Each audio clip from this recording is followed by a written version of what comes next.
Hey guys, welcome back to the channel. It's Corey with MadRatt's Industrial Customize Everything. I gotta quit doing that. Welcome back to the channel this week. So this week, if you saw the introduction to the 55 Chevy BROMAD, my brother's 1955 Chevy Nomad, we are doing some work on that this week. And I showed you that we had already done a rack and pinion steering upgrade to it, and I was been having some trouble getting the steering column installed correctly. So this week is basically going through the trials and tribulations that we had doing that, to show you some things that we came across and what we ended up doing, working one step closer to getting that thing running and driving. We're going to do a couple videos on it.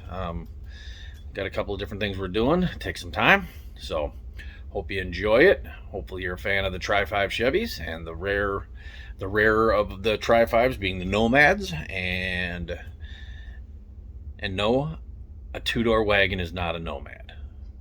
And a Nomad is a two-door wagon, but a two-door wagon is not a Nomad. So let's go ahead and get her going this week. And before we get going, if you would, please, if you haven't already, if you're new here, please subscribe. Hit that like button, hit that notification. It really helps us out. We're trying to grow this channel into something we can be proud of, and working on it slowly but surely. And with your help, someday we'll get there. Appreciate y'all. Let's get after it.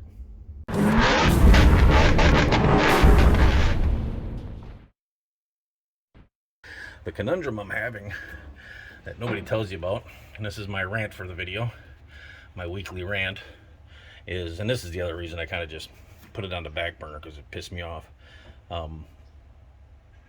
Converting to rack and pinion, they said, is a one-day job and bolts right in where the other stuff was and fits with the exhaust manifolds that are there, and no problem. And then you get it and you come in here, and the steering rod that goes up to the steering shaft, the exhaust manifold was exactly in that spot. So this was straight up and down. There was no way to even get it over here. So a little more research, find out other people are like, oh yeah, every one of these companies is full of crap. They sell you this kit and it does not fit without putting headers on, and there's only one set of headers that work. These Patriot. So we've got the Patriot full stainless steel headers, and gee, look, if I cut it short enough with the 45 in here, I'm still hitting the exhaust. So I thought, well, I need this angled about here would be perfect, but that means this has to be up here to get the 45 in. I ordered a shorter steering column, and that's what I'm working on now. All right, guys, first thing we did, take the bracket off the bottom of the steering column. And now I got to figure out how to get this plate off, because there's no nuts on the outside, but they look like bolts on here. So I think they just are serrated and push on through. So we're going to try interior panel removal tools and see if one of them can get these out. Oh yeah, that'll work.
noise from all the other shops around here.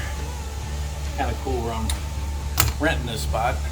I'm not a business. This is just what I rent for my storage of all my garbage, and was able to get to work on some cars in here.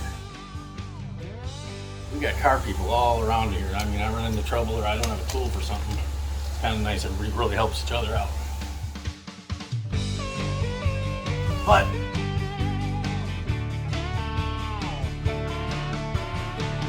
it's for a lot of background noise.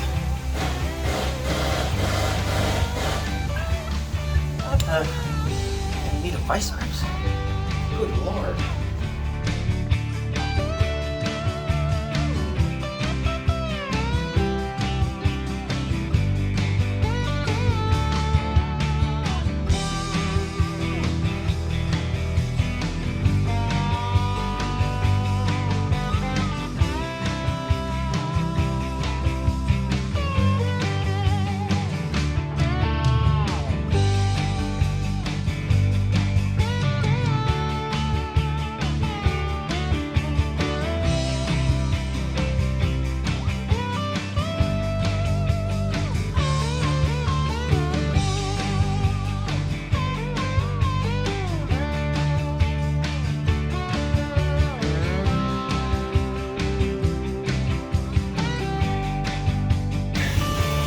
There's a bracket that clamp is attached to underneath. There's 2 bolts. The new bracket has the same 2 bolts, and then a clamp that'll go as close to this as possible, but you can see the shape of this is the shape of that existing hole. So I don't know if that one's missing or if this is an update, because this is for changing over to power steering and using a different style center shaft. So this might get us what we need to get closer. So I said it before and I'll say it again for all the new people out there. I am not a arrogant guy. I am not a proudful person. I don't claim to be a know-it-all in this subject. I'm taking you along on the ride of me working on stuff just like you guys in your garage. The only thing arrogant about me is I've done enough of a little bit of everything to do with cars and bikes and semis and you name it, that when I do something I've never done before, I have the confidence to know I'll figure it out. If I run into a problem where I'm just lost on what did they do here? What do they expect? This doesn't make any sense.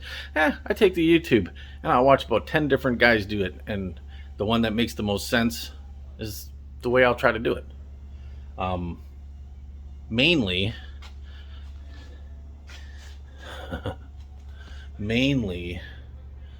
seeing other guys do it gives me vision maybe past where I'm at, so I can see, oh, behind that is this. I get it. But I have the confidence, not the arrogance, the confidence to know I'm going to understand what I'm working on. So just take that with a grain of salt, guys, when we're working on this stuff. All the stuff that I do, I mean, some of it I've done a few times, some of it I've done 100 times, a lot of it I have never done once. This car, I've never converted a vehicle to rack and pinion. I've replaced rack and pinion in one vehicle I ever owned. It was simple, but converting, terrifying. But I believed I could do it. I mean, I looked at the kit, I looked at what I was working with and went, looks simple to me. Not simple, makes sense to me. And what doesn't make sense, I'll figure out as we go. And that's what I've been doing. Taken steering racks out of steering columns out of vehicles before, never out of a 55 Chevy, not once out of a Trifive Chevy. So figuring it out as I go. I'm slow. I take my time. I think things through. I try to be meticulous about paying attention to what I'm doing, and that's how this whole YouTube thing started. I videotaped this for my own reference down the road. What did I do here? What, because my memory's not as like it used to be, and I've never had a great memory. I have a good memory when I'm in the middle of doing something and I learn how to do it and whatever, and there it is. It's there, and I'm an expert. And then I go do something else. All that information gets filed somewhere else in my brain, and it's not readily available. And I'm an expert now on the next thing I'm doing. And when I go back to something, even though I've done it before, it's nice to have pictures. It's nice to have video saying, oh, that's what I did.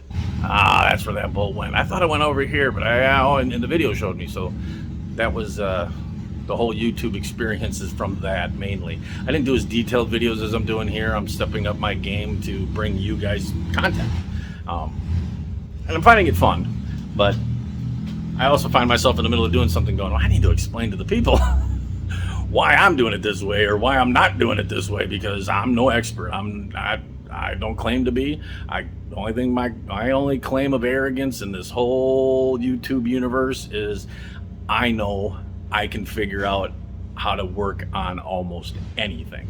I don't know how to work on anything, but I know I can figure it out. I've always been good at mechanicals. It just makes sense to me. It's like breathing. Somebody explains it to me even before I ever worked on anything. It made sense to me. If I sound like I'm gonna do this, or these bolts here, I'm not gonna do it just yet. I'm gonna see this. Is me questioning myself, talking my way through the process, and saying it out loud brings information to your ears. Your brain retains information through sight, sound, and feel.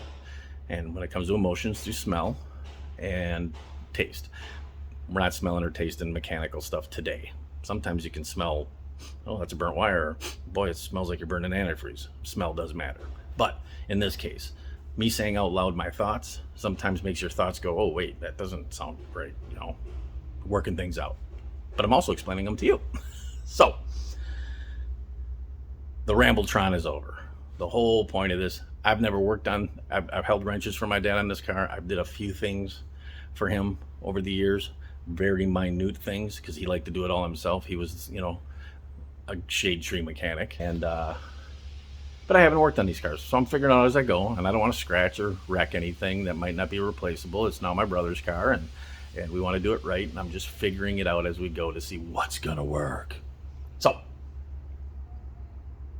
that's that. Rambletron over. On to the next part. I'm going to loosen up the column and see. I might have to pull the gauge cluster too, because not gauge cluster, but the chrome bezel, because that is where the shift indicator is. It's on the dash. And on these, I can see, like on the C10s, there's a wire that goes down, or a rope that pulls that back and forth, makes it go back and forth. It's a rope pulling on one side that's spring loaded, so it moves. On this, I believe it's a metal rod that goes up that pulls. So I got to take the bezel off and see how to disconnect that rod, because we don't want to bend it or break it. The gauge cluster or the shift indicator works fine. It's all nice and smooth. We don't want to break or bend that. So first things first, probably pull that bezel off. I'm gonna take another quick look before I do, and we'll get that next. And I leave them everywhere.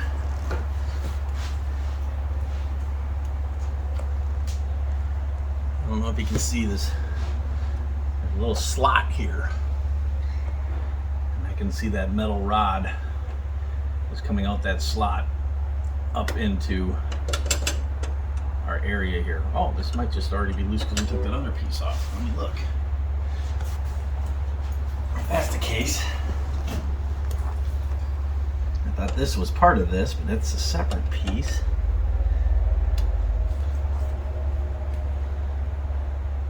Metal dash. Makes it easier. Oh yeah.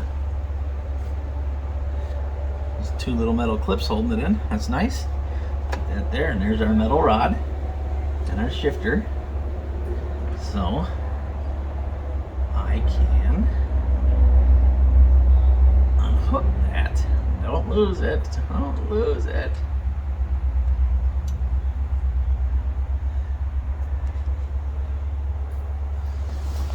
Just a little bent rod that hooks over the indicator and hooks underneath the thing, and with a spring, and it's held with tension. Silver beige, 25th anniversary Corvette color.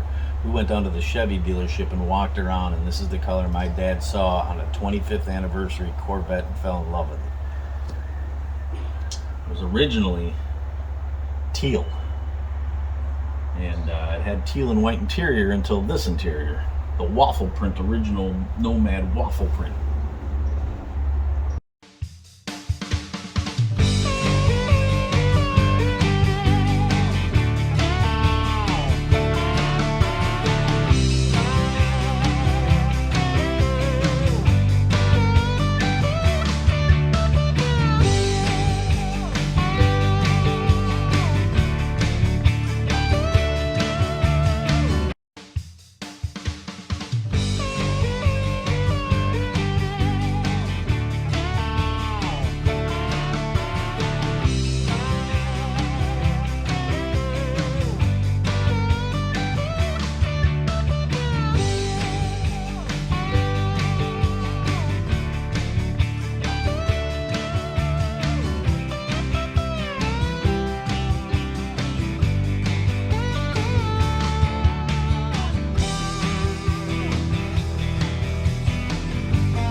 Sure we ain't banging up anything that don't want to be banged up. Loose.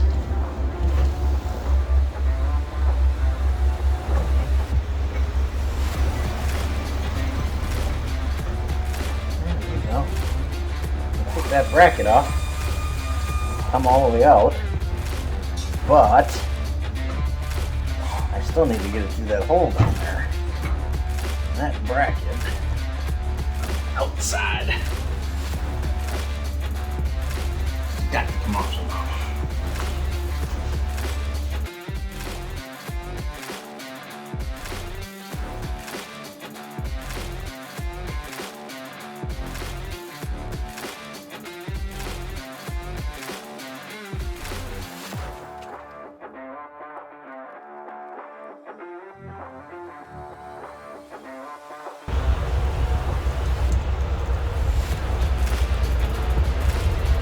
Probably. I'm gonna have to pull it through there.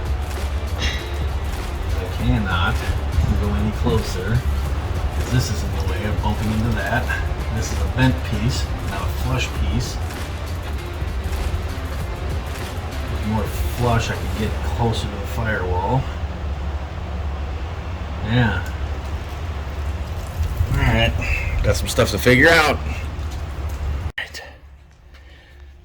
Yeah, there was some tarry, foamy stuff as a sealant so that wind and bugs and critters don't crawl through that hole on this side. So I took that out, maybe turn this thing sideways. But what I gotta see is what these plugs are. Must be the horn. And then this is the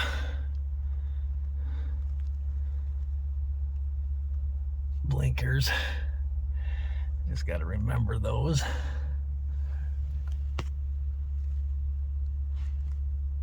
Because I got to transfer those over to the other one. All right, I need two hands to unplug this crap. Then we'll clean this up under here. There's some stuff that's been moved around, and still a pretty darn original though. With the original fuse box over there. All right.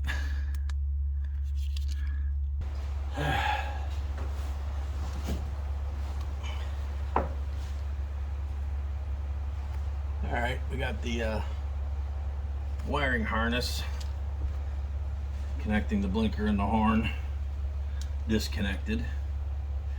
Now I get to figure out how the hell to fish this puppy out with that big ass bracket on there.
I just got to come out this way.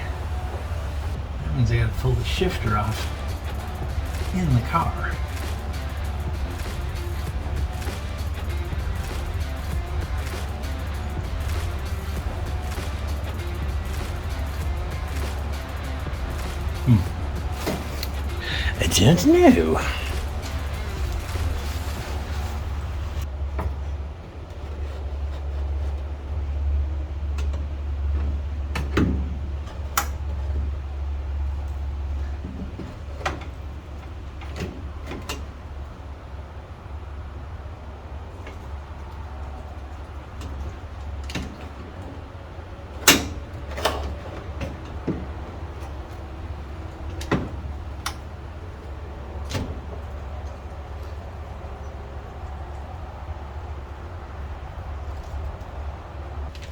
I don't know.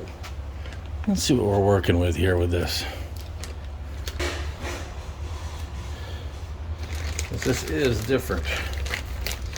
This has this clamp individual from that bracket.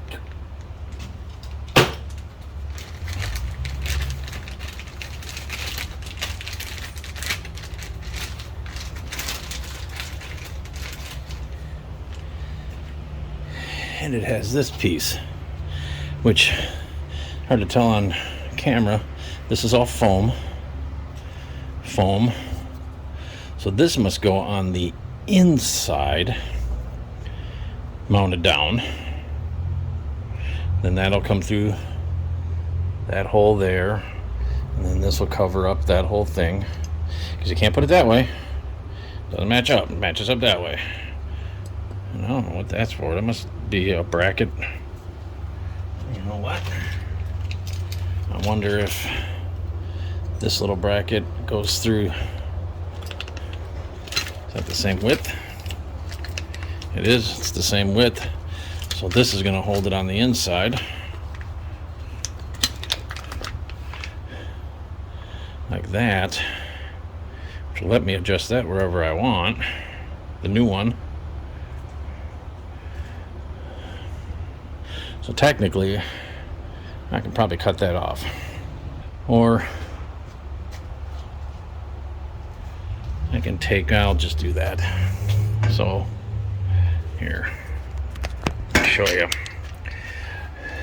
Part of the deal they give you with this, for those who don't know, the steering column and the gearbox that was in here are all one piece. There's no rag joint, there's no coupler. So you can see I cut this off based on measurements they gave, and there's this little collar here that keeps this from moving in and out, like this one. This is the new one, and this moves in and out. This is where the steering wheel would be. You can slide this all the way out, and it goes all the way down in. And on the factory ones, this was one piece right into the steering column, or right into the steering gearbox. Okay. So if I undo that collar I put on the other one, I should be able to grab the steering wheel and just pull the whole thing out, and then I can move this that way out. Not ideal, but I mean, I got to pull the steering wheel anyways after this is all done. The first things first, we need to get it mocked up in there so we know what is reaching that rack and pinion. Oh, and yes, it is a power rack and pinion, not a manual. So once we get this all dialed in, then like I already got the hoses ran.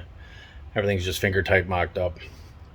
Put the power steering pump in, which is a nice chrome power steering pump. And then that'll be done. I can tighten up all the bolts, Loctite them, tighten everything up. I'll be ready for an alignment. I'm gonna get as close as I can because the wheels haven't moved since I took that stuff out. So should be pretty close. All right, let's see if I can toss this over my shoulder. Technically, now, a different way. Technically, it should just come out like that. All 8 feet of it.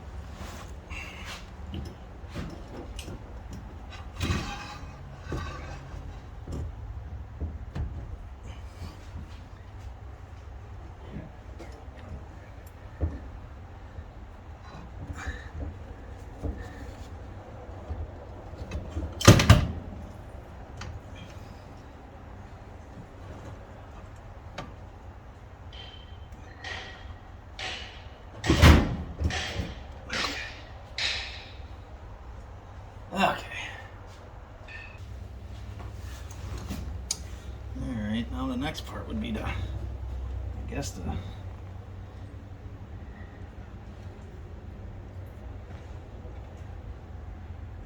it's pretty asinine, really.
And like I said, folks, I do things different than most people. Don't do what I do. Don't do what somebody else tells you what to do. If you want to do what I do, go ahead. I don't always do it the right way. I don't always do it the fast way. And I don't always do it the way you would do it, or the next guy would do it. But I get it done. And I take my time. It's slow. Compressor. Ah, for crying out loud. I tell you what. All right. Take 2. While the compressor's running. Looks to be 2 inches shorter. That lined up there. All right. This is the end that sticks out in the engine. That's your shift linkage. That's the part that goes to where we need to go. It is shorter by that distance. It must be about 3, maybe 3 inches. 2 to 3 inches. Maybe 4. Ends look to be the same. Ends look to be the same. Okay. So, looks like I'm going to have to take the wiring out and run some fish line to pull it through, and I can pull it back out in the new one. And then that switch there, I'm going to have to fish that out and put the new wiring in for the new one. But before I do any of that and waste my time, I'm going to fish that in there with the proper bracket on, get it up in there, and make sure that this end is going to make it to where I can connect to the rack and pinion without any binding on my U-joint, without running or rubbing against my headers, and that it's all going to fit properly. I got that much room to play with, 2 to 3 inches, which is what I've needed. So, okay, that's next.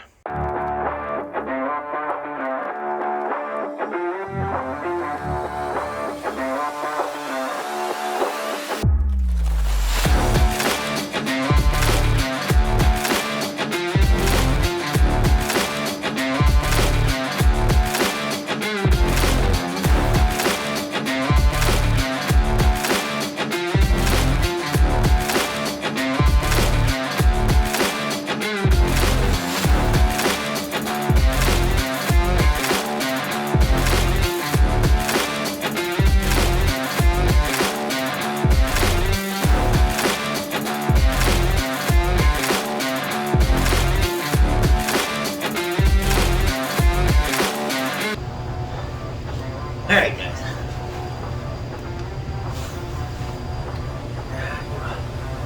couple of bolts, and a bolt from the inside instead of the outside. I'm assuming on all this, guys, because I have no idea. There's no instruction manual, but it looks about right because the bolt's on the inside here. I'm assuming they know what they're talking about when they put the bolts on. Alright, it's ready. That's good.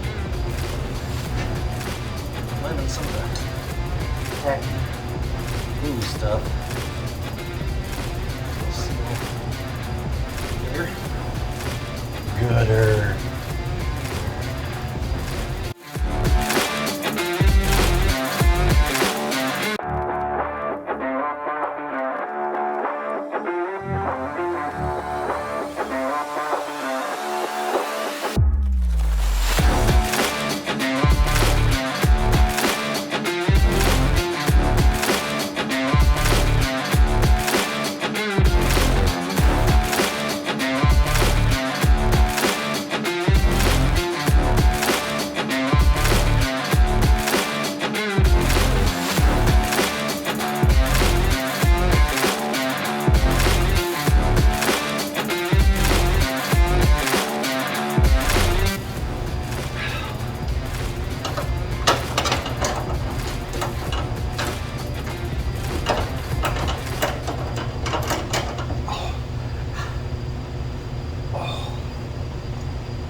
Still fight through, don't we, guys?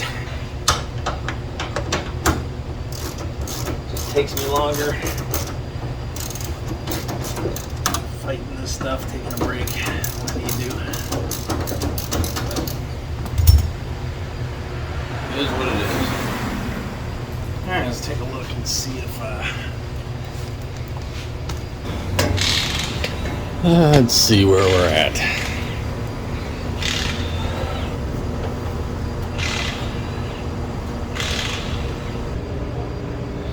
This is the one that comes with the new column. Instead of cutting this, I'm going to use this as a backup in case I have to. It's the same size as the one we took out, so I'm going to put the old one back in, use that to measure and cut to. Use that as a template if I have to, or if it works, I'll leave it.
Yeah, that's much better. Ow.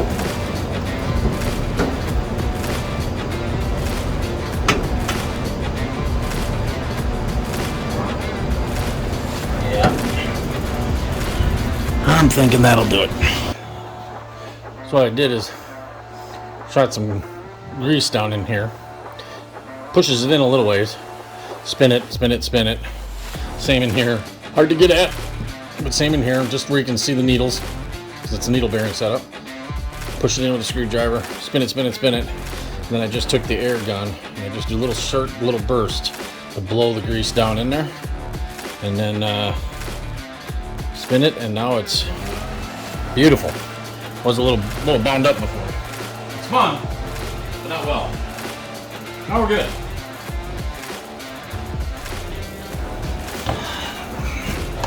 Not going to put the blinker and all that stuff back in because steering wheel rides on that bearing I just showed you and that brass bushing there. So putting in the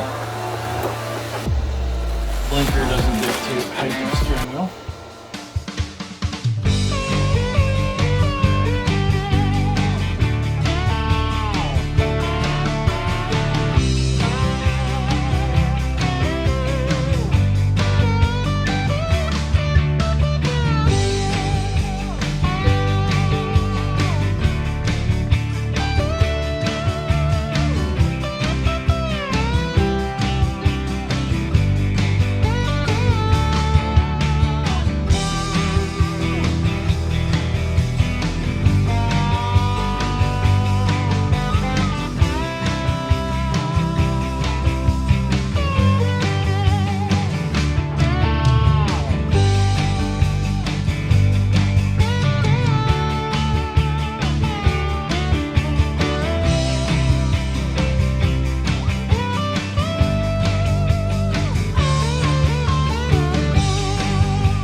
that other one, this tab has either been broken off or it's cut off.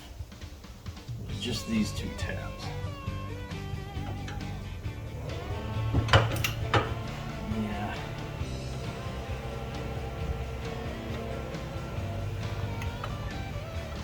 There's this I was missing, which goes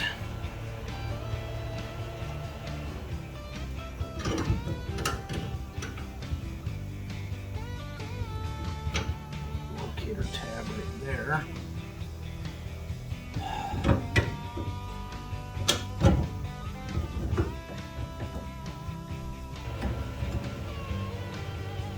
It doesn't make sense.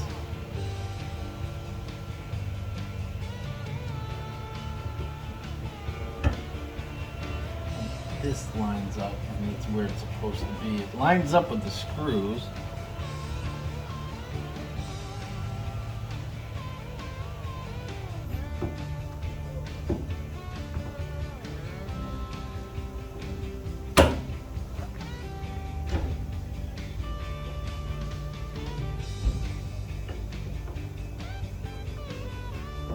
Break that off. What is on the other one?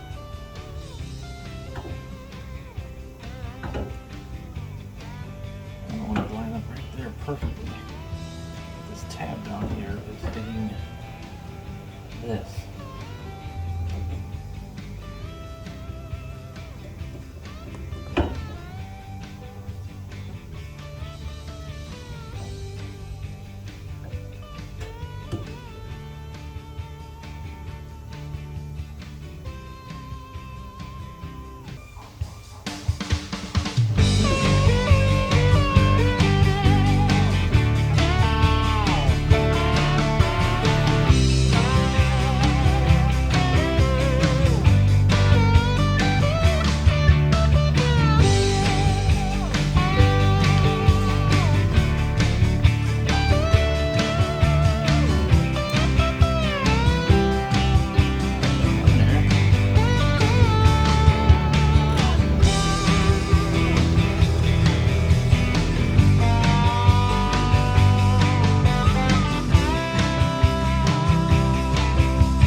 So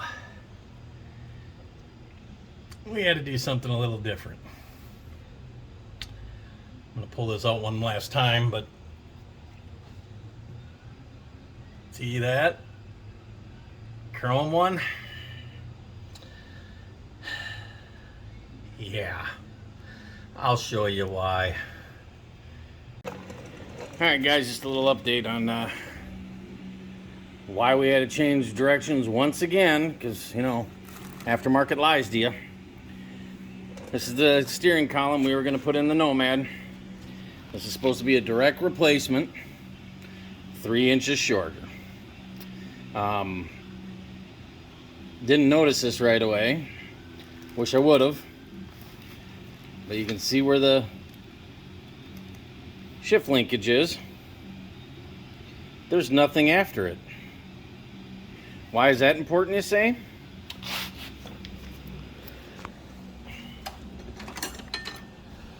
Well,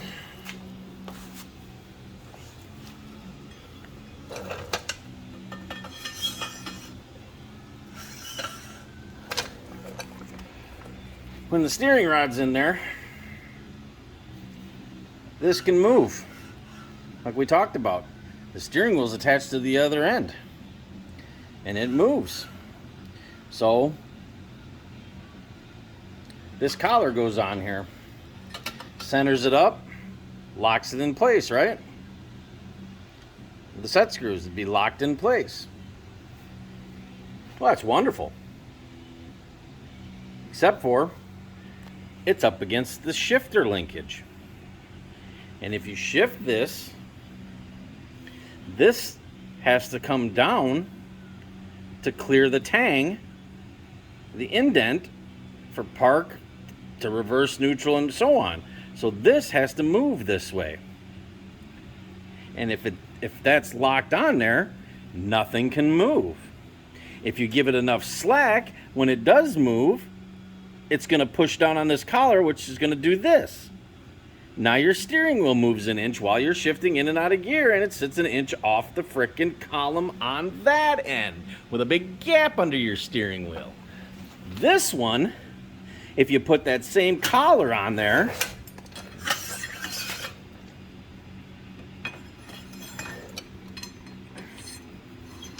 it's riding on a bushing. And if you need this to move,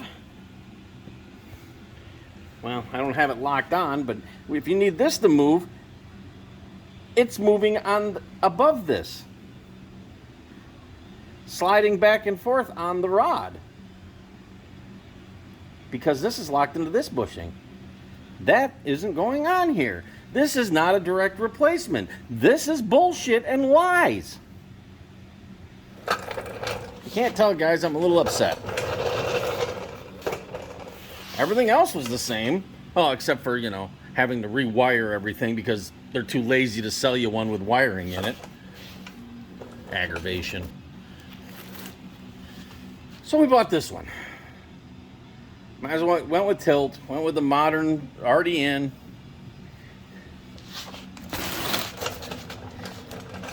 Had to get a different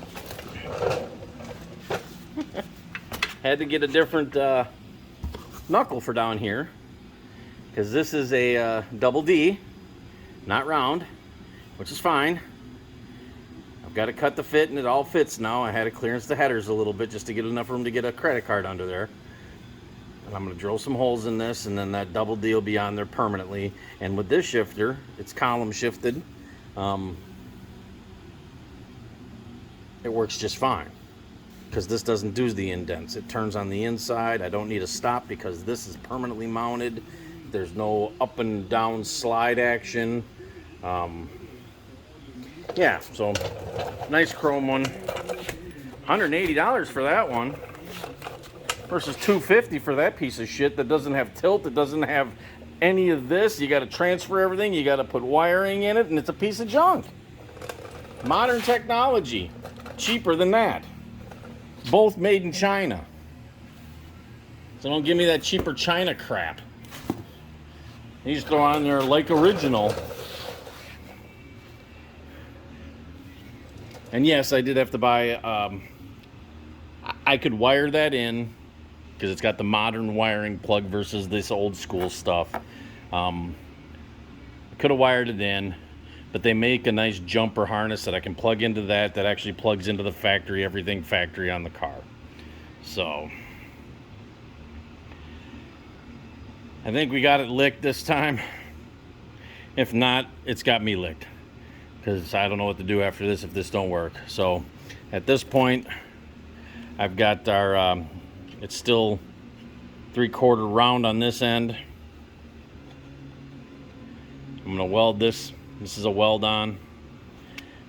And then I'll have to install one more time this, one more time that, get it to set in its relaxed state. I had to cut a little bit off that. Seems to be the proper setting. I'll mark through these holes onto the double D, and then I'll drill some holes in there so that when we tighten down the set screws here, they actually go into an indent, which will keep it from sliding up and down. And reinstall it one last time after drilling the holes, set the indents, bolt it in, wired up, good to go. Done for the day today. Tomorrow morning, welding, setting everything back up. That's how it goes, man. Should have noticed that. I don't know why I didn't notice that. I noticed the shifter. I noticed it was in the right spot. I noticed the length was shorter that we needed. I noticed all that. Just cutting the shaft, did everything, and went to put that collar on and stuck that collar in there and went, how the hell is this gonna work? This collar ain't gonna work. Now, mind you, I will give, well, no, I won't give them credit. The place I bought that from is the same place I bought the rack and pinion from. And I called them and said, listen, this rack and pinion doesn't work with the factory column and the factory exhaust. Like you said, um, I got to run headers. And if I run, then I ran headers and I still need the column to be shorter. Well, we got shorter columns. Okay, that's what I need. I need this. You got this size? Yep, that's what we got. Well, I go back and look now. What the hell did I buy? This is what was recommended by these guys. Now, granted, I've let this car sit here a year, so I can't even return any of this stuff. That's why I hate buying stuff unless I'm planning on doing it immediately. That's how projects get set by the wayside and never get finished, and then you forget what you bought and you forgot why you bought it and everything. And then if it's all wrong or packaged wrong or broke, no leg to stand on to return it. But that's my fault. Got ahead of myself moving down here to Florida and thought I could get this all done for my dad, and my life got in the way of working on his stuff, and now it's my brother's and so on and so forth. But go back to look, you don't need that collar if you're just doing power steering box, because a power steering box has no movement. Being there's a 45 on and these two universal joints and a 45, I've got to be able to lock that column, because otherwise there's going to be slop there. Well, you can't lock the column with that little collar because it don't work with this. And if I didn't use the collar, it'd be perfect on a power steering setup. Get this part of the chapter done and for the Nomad, and I can start putting everything else back together. Fingers crossed it goes smoothly, but that's where we're at, guys. Steering column debacle.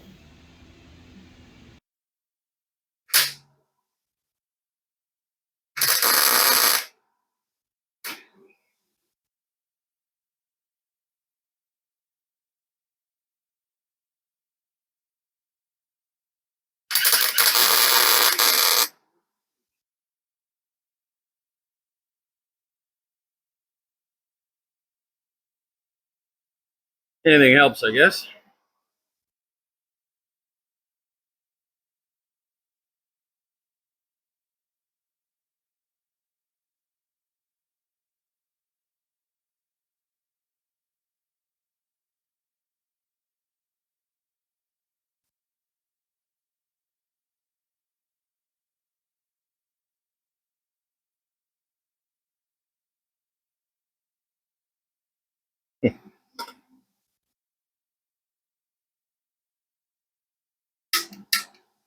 Yeah, we'll try that.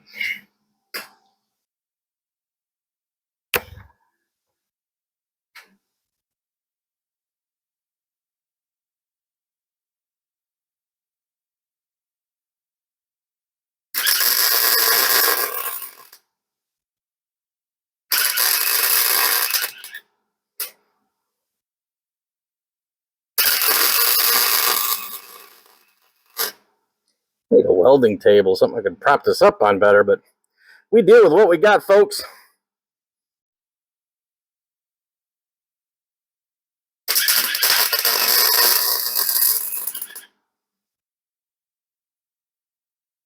I'll take that down to about 40, 42.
Not bad. Not bad for a hack.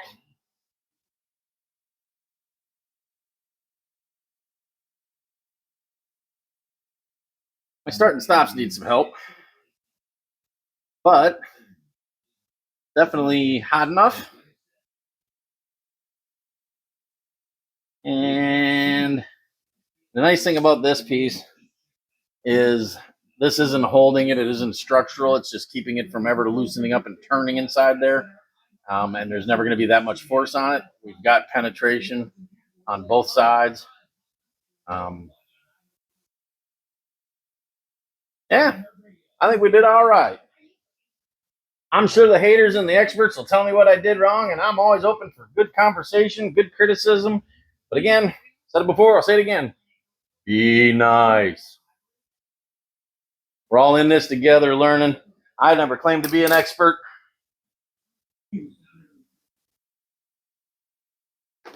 Yeah, so I'm just winging it. Like I said, know a little bit. Hopefully you guys learn a little something. Remember, you can learn something from somebody every time they do something. Now, the question is, did you learn how to do it the right way? Or did you learn how to do it the wrong way? I don't know what to tell you. We're all in this together. We're all in the hot rodding brotherhood. Give me some constructive criticism in the comments below. You can help. Constructive criticism. So, anyway, rambling on like I do. Let that cool off.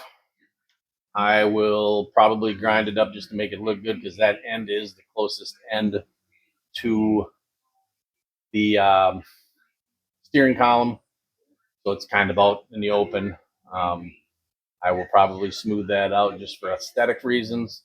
Throw a little paint on it to keep it from rusting. Those welds will flash rust. We don't want that. So I'll clean them up real good, get them real smooth and smooth enough. We're not going for Kindig style here. I'm already days, weeks behind on this project, this part of the project, and it just needs to be done. We're going to go ahead and get it in. We're going to get it nice, get it respectable, not be the nicest piece in the engine compartment, be as nice as the rest of the engine compartment. So it fits. And then I can go back and I can start, the next piece will be, I just got to do a little tweaking on the shift linkage that comes from the column shift down to the shifter. I need to tweak that a little bit, but I can't do that until I'm permanently mounted in with the column. We're going to get that all done. Go on to the linkage, get that all the way it's supposed to be. So, thanks for stopping by. Thanks for coming along for the ride. Let's get back at it. Using these new Bluetooth mic. You got sound canceling, noise canceling. I noticed it makes a real dead noise in the background, which is great because I got the radio on. But when I talk, you can kind of hear it in the background. YouTube, you got the radio on and your video, and there's a song in the background. They want to ding you and make you pay for it. Or if you're in monetized, which I'm not because we have nowhere near enough people to be monetized. But if it was monetized, they would subtract copyright infringement money from your monetization. So it's kind of nice that these kill that background. I can have the radio on and it's not dead silent in here. It does sound a little weird. It only picks up when I'm talking, and then it's really quiet.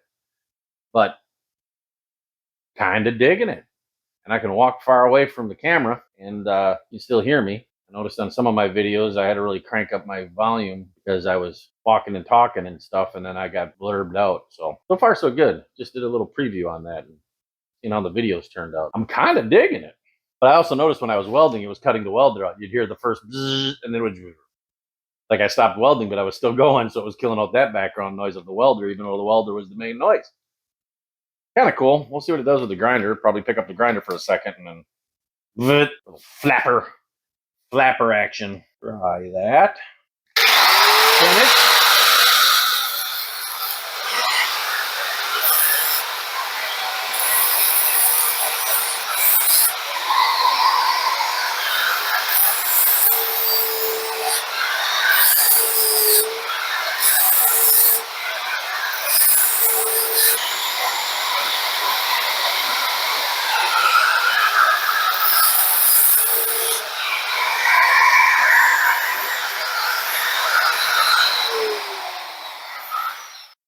Little void there. Not too bad though.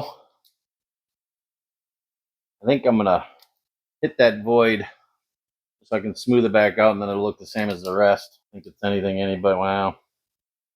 Actually kind of right where I want to hook this up. But I did mark these holes based on it going on this way. So what I'll do is a little right there. And grind that back.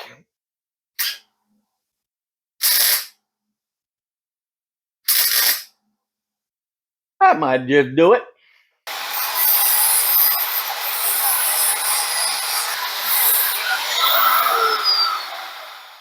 The highs and lows out.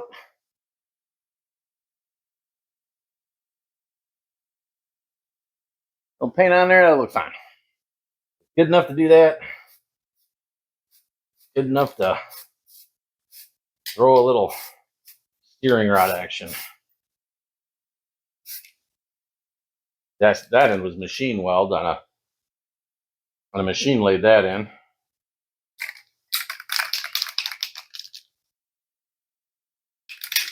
Just or a really, really, really good welder. I ain't that good. Oh, time to bring the silliness. Time to bring the silliness. I like painting things when they're still kind of hot. Makes the paint on last longer. Oh, it's still warm from grinding it. That primer is almost dry to the touch. But I'll take my heat gun. Make sure I flash it off real good. I don't know if it shows up on video, but you can see the color change. The shine comes off of it and it just becomes more of a satin. You know, it's pretty much gassed off.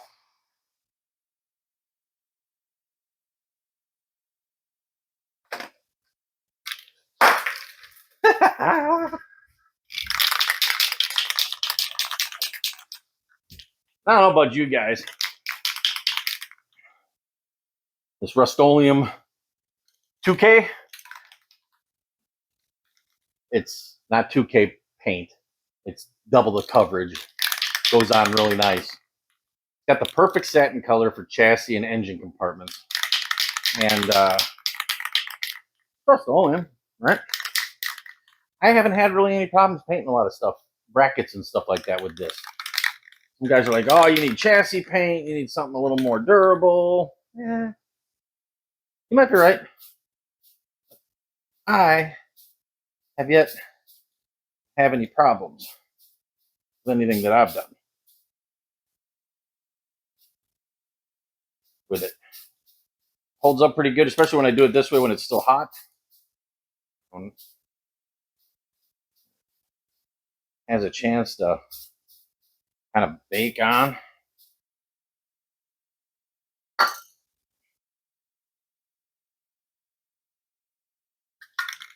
This will work out pretty good. And then I'll do one more coat over this whole thing so it's all one piece, especially where I'm holding it.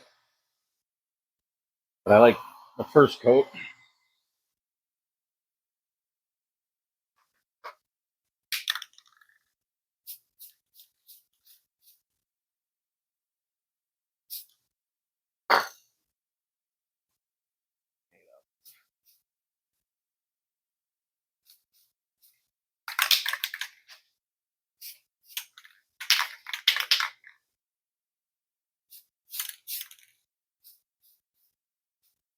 That looks pretty good.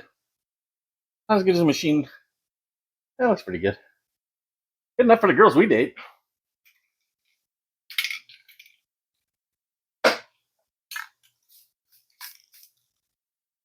Yeah.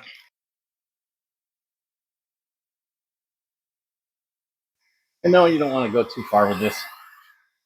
You know, the heat gun. You can get it too hot and blister the paint and all kinds of stuff like that. That's why I'm just doing short. I can see the color change. I don't know if you can. Takes a little bit of the sheen off. As soon as that sheen's gone, I know it's gassed out. And it still has to dry. But it's adhered. We're good to go. We're good to go.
Well, that's all we got time for this week, guys.